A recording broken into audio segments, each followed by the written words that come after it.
रोहित कुमार आए हैं, इनको मैं ऐड कर रहा हूँ। हाँ जी, रोहित कुमार बताएँ क्या कहना चाहते हैं?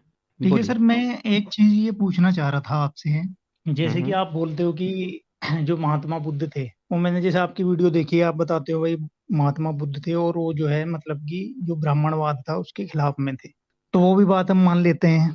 लेकिन मैं ये कहना चाहता हूँ, जैसे आप कहते हो कि भैया जो राम थे, कृष्ण थे, कि वो थे ही नहीं, वो काल्पनिक है। तो इसका क्या आधार है कि वो काल्पनिक थे अथवा नहीं थे? अगर किसी का नाम आया, जैसे राम आया या कृष्ण आया, हम ये मान सकते हैं कि उनके नाम पर पाखंड तो किया जा रहा है। मतलब कि अपना उल्लू सीधा करने के लिए उनके नामों का प्रयोग किया जा रहा है। कभी उनको विष्णु का अवतार बना दिया, ठीक है, उनके मंदिर बना दिए। ये तो हम मान सकते हैं कि उनका दुरुपयोग हुआ है, लेकिन हम उसको यही नकार दें कि वो थे ही नहीं। तो आप इसको किस आधार पर कह सकते हैं? आपने जी। अभी आधार पूछा ना राम और कृष्ण का, कि इनका क्या आधार है जी। कि वो काल्पनिक है? जी। आपका ये प्रश्न है, एक प्रश्न है।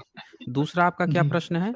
दूसरा मेरा ये प्रश्न है, एक तो इनका आपको ये बताना कि भाई काल्पनिक है, तो उसका आधार क्या है। दूसरा ये है कि आप कहते हो कि भैया ये काल्पनिक है और महात्मा बुद्ध से पहले को कुछ था ही नहीं। क्योंकि आप कहते हो ना कि भाई जो राम है या विष्णु है वो महात्मा बुद्ध की मूर्ति को ही बनाया गया है। यानी कि महात्मा बुद्ध से पहले ये कोई थे ही नहीं व्यक्ति। मतलब इंसान तो उस समय होंगे ना, इंसानी सभ्यता रही होंगी, राजा महाराजा रहे होंगे उस समय। तो आप एक सिरे से बोलते हो कि वो थे नहीं, लेकिन वास्तविकता क्या थी आप इस चीज के बारे में नहीं बताते हैं। मेरा आपसे ये प्रश्न था। ठीक है, दोनों प्रश्न आपका ले लिया है मैंने, अब उत्तर ज़रा ध्यान से जी। सुनिएगा। पहला जो आपका प्रश्न है कि राम कृष्ण काल्पनिक है, इसका आधार क्या है? देखें, जब भी के कोई बच्चा होता है या आपका भी जब जन्म हुआ होगा, तभी से आपकी चर्चाएँ शुरू हो सकती हैं। ये हो सकता है कि आपका जन्म हुआ हो, आपका नामकरण हो जाए, फिर आप कहीं स्कूल में नाम लिखाएँ या कहीं दूसरी जगह जाएँ या आपका नाम चले, तो वहाँ से आपका नाम भी चर्चा में आ जाएगा।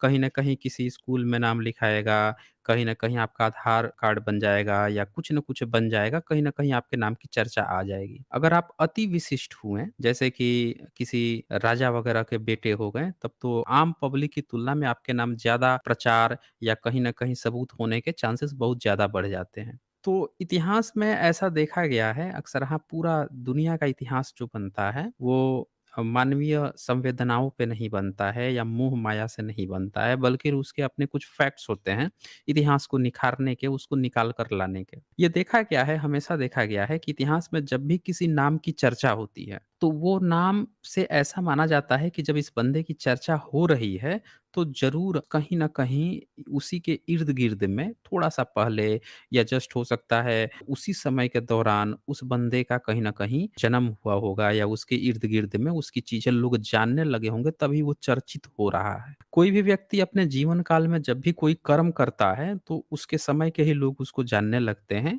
कहीं न कहीं कोई एविडेंस छोड़ जाता है और उस एविडेंस के आधार पर उसकी बाद की पीढ़ियाँ जो हैं, उसको देखकर फिर से उसका गुणगान करती है कहीं न कहीं फिर से वो उस पर टीका-टिप्पणी करती है, फिर तो वो कंटिन्यूअस चलने लगता है। तो बुध के क्षेत्र में यही देखा गया। बुध के बारे में देखा गया कि भई बुध के जो बोन्स थे, जहाँ पे उनके बोन्स को बौद्ध भिक्षुओं ने दफनाया था, उसके ऊपर सम्राट अशोक ने फिर से एक दूसरा लेयर, पहला लेयर तो बौद्ध भिक्षु ने बनाया था, जो पिपरावा मिला है, उसके ऊपर सम्राट अशोक ने बनवाया क्योंकि ऐसा कहा गया कि 84,000 उन्होंने स्तूप बनवाए थे। तो जो बुध के अस्थियाँ थीं, उसके भी एविडेंस मिले। त्रिपिटिका में इन्होंने चर्चा की कि उसको 8 भाग में 9 भाग में बाँट दिया गया था। फिर ये बात तो त्रिपिटिकाओं में चर्चा में आई ही आई और त्रिपिटिका एक तरह की नहीं है। बहुत सारे लोग ऐसा सोचते हैं कि त्रिपिटक कोई एक किताब है और उसमें एक जगह कहीं लिख दिया गया है तो वही सबूत होता है, नहीं। भिक्षुओं के अलग-अलग ब्रांचेज़ हैं, सबने अपनी अलग-अलग त्रिपिटिका बना रखी है। तो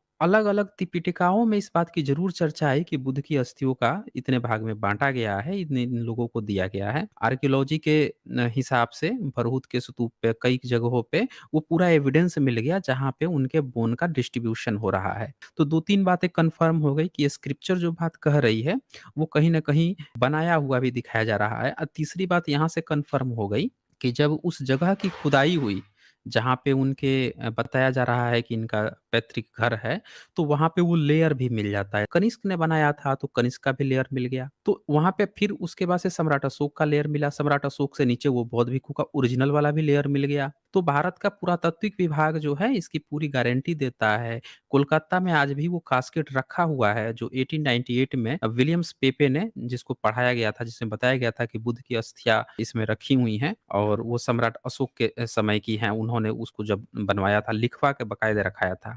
फिर 1971 में के श्रीवास्तव जो थे उन्होंने और फर्दर एक लेयर और खुदाई करवाया क्योंकि कनिष्क का और सम्राट अशोक का मिल चुका था, तो ओरिजिनल वाला भी मिल गया। तो ये 3 चीज़ें हुई। अब कुछ लोगों ने क्या किया कि एक आरटीआई डाली जो भारत का पुरातात्विक विभाग है दिल्ली ब्रांच पे और वहाँ पे पूछा कि क्या आपके पास सरस्वती का प्रमाण है? क्या आपके पास वाल्मीकि का कोई पुरातात्विक प्रमाण है? उसी में बुध का भी डाल दिया, सारे देवी-देवता का डाल के बुध का भी।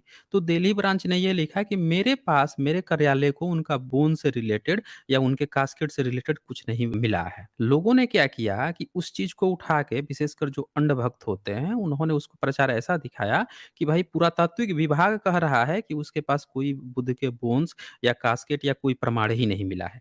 जबकि वो बात थी सिर्फ़ दिल्ली के उस कार्यालय की क्योंकि वो जो जहाँ पे लिखा हुआ है बोन्स की जो बात लिखी हुई है वो कोलकाता म्यूज़ियम में वो रखा हुआ है, दिल्ली ब्रांच में नहीं रखा हुआ है। तो अक्सरहां जो अंधभक्त होते हैं, उन लोगों को अक्ल तो थोड़ी कम होती ही है और समझ नहीं पाते हैं।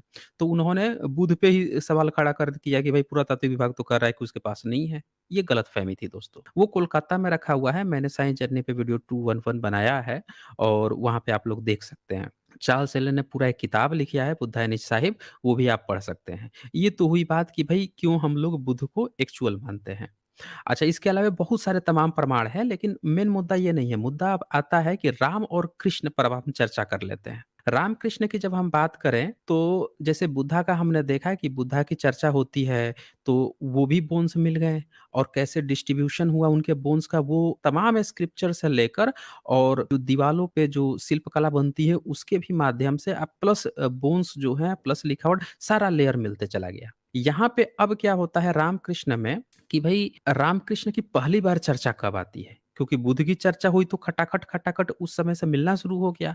बुद्ध के पिताजी जहाँ पे राज करते थे पिपराहवा में, वहाँ पे मिश्रा महोदय थे, उन्होंने खुदाई करवाई तो उनके पिताजी के समय का स्तूप बनाया हुआ पिपराहवा में वो भी मिल गया। इतने लेयर तक खुदाई चली गई। लेकिन यहाँ पे राम की जब बात आती है तो क्या राम बुद्ध से पहले थे? तो बुद्ध के पहले उनका कुछ एक सिंगल एविडेंस मिलना चाहिए, नहीं मिलता।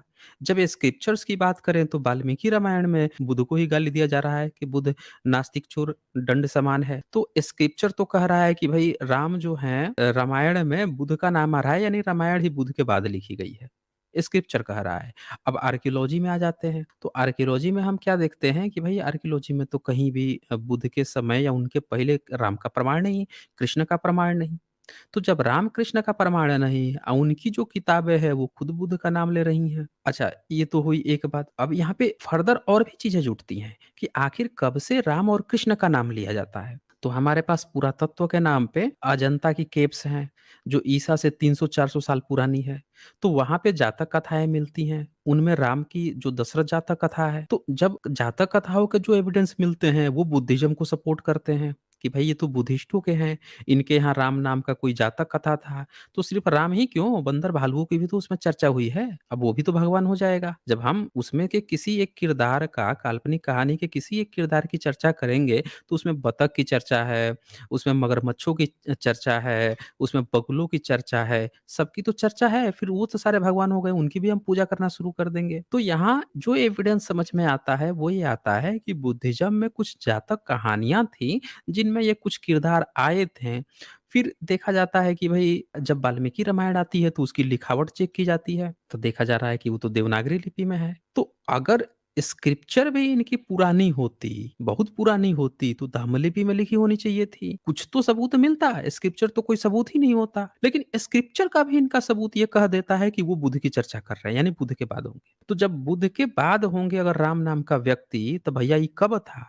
जब रावण भी होगा, जब सीता भी होगी, ज़मीन फाड़ के घुस जा रही है सीता, ये कब हुआ था बुद्ध के बाद? ये कौन से दुनिया में किसने ये देखा था फिर ये सारी चीज़ें? जब बुद्ध के बाद ये सारी घटनाएँ हुई तो? अच्छा, अब ये कहना कि फिर त्रेता युग में उनका जन्म हुआ था वो गलत हो गया या फिर ये कहना कि 7000 साल पहले कोई राम थे या 5000 साल पहले राम थे वो भी गलत हो गया।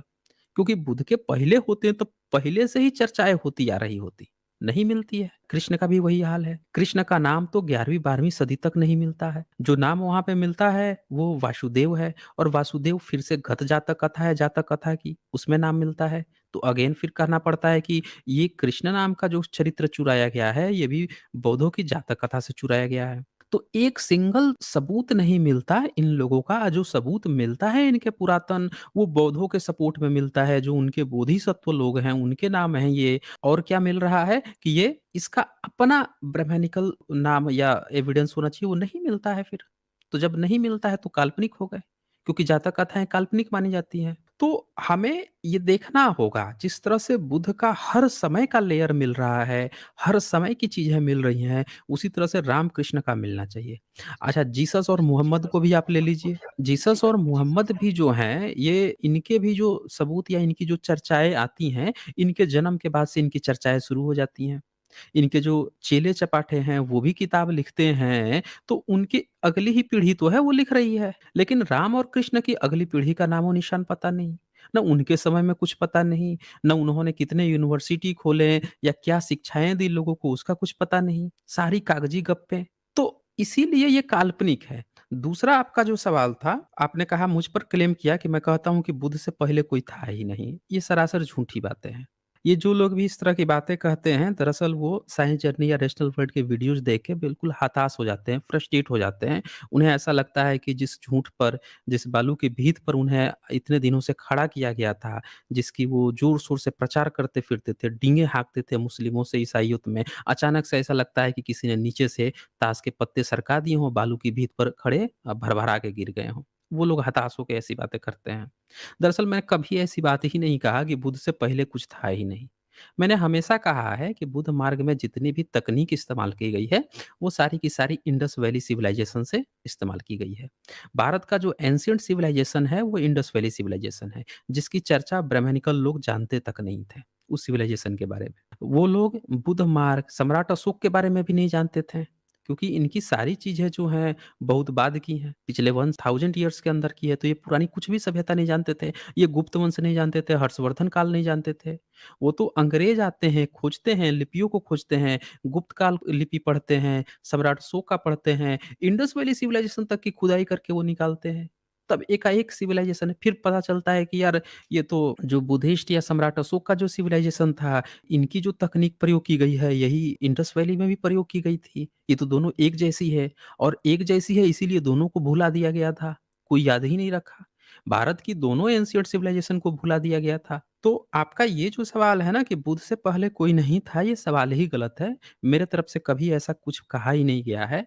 हाँ, ये ज़रूर कहा गया है कि जो आज ब्राह्मण धर्म है, उसका कोई अस्तित्व नहीं था। अगर उसका अस्तित्व होता, तो उसको बुद्ध के बारे में प्रॉपर नॉलेज होता, क्योंकि बुद्ध के बारे में जब जापान को नॉलेज हो सकता है, चीन को हो सकता है, श्रीलंका को हो सकता है, हमारे तमाम एशिया के लोगों को हो सकता है बुद्ध के बारे में, तो इसी देश में रहने वाले ब्राह्मण को बुद्ध के बारे में नहीं पता। गपोड़ रहा है कि एक पाठक नाम का व्यक्ति है, वो कि एक किताब लिख दिया अंग्रेजों के समय में कि बुद्ध का जन्म उड़ीसा में हुआ है, बरगलाने के लिए, भटकाने के लिए। फिर कोई जो है उनको अवतार बना रहा है, गाली दे रहा है। सम्राट अशोक के बारे में इन लोगों को नहीं पता, जिसकी तूती अफ़गानिस्तान और ईरान, रसिया तक बोलती थी। उस सम्राट को ये लोग नहीं जानते हैं। कस्बे भर के छोटी-छोटी जगहों को बता रहे हैं कि रावण यहाँ जन्म लिया था, तो यहाँ पे मेघनाथ जन्म लिया था, तो यहाँ पे वो जन्म लिया था, तो यहाँ पे ताड़का मारी गई थी, यहाँ मारीच था। छोटी-छोटी जगहों को जिसका कोई मतलब नहीं है। तो इतनी छोटी-छोटी बात बताने वाले जब इतने मोटे-मोटे, बड़े-बड़ी चीज़ें नहीं बता पा रहे हैं, इसका मतलब कि ये सारी चीज़ें फैब्रिकेट की गई है। रोहित कुमार जी, आपको बिल्कुल भी घबराने की ज़रूरत नहीं है। अगर आपको ऐसा लगता है कि आपका एक्चुअल जो इतिहास है या भारत का जो इतिहास है वो खत्म हो रहा है इस सच्चाई को जानकर, तो नहीं। भारत का इतिहास, भारत का जो एक्चुअल कल्चर है वो बुद्ध से शुरू हुआ है।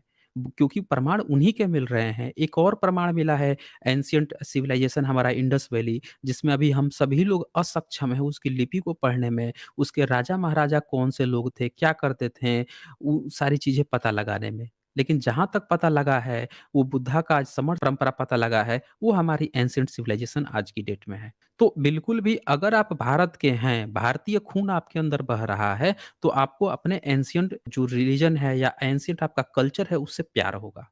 ना कि आज का जो फैब्रिकेटेड ब्राह्मण धर्म है, जो ज़बरदस्ती गोलगप्पे, अंधविश्वास, पाखंड फैला के बोल रहा है यही सब भारत क्या हमारी चीज़ें हैं, यही गोबर और गोमूत्र हमारे भारत की संस्कृति है, वो हमारी संस्कृति नहीं है, वो फैब्रिकेटेड है, हमें बेवकूफ़ बनाया जा रहा है। जी, रोहित कुमार जी, चलें फिर।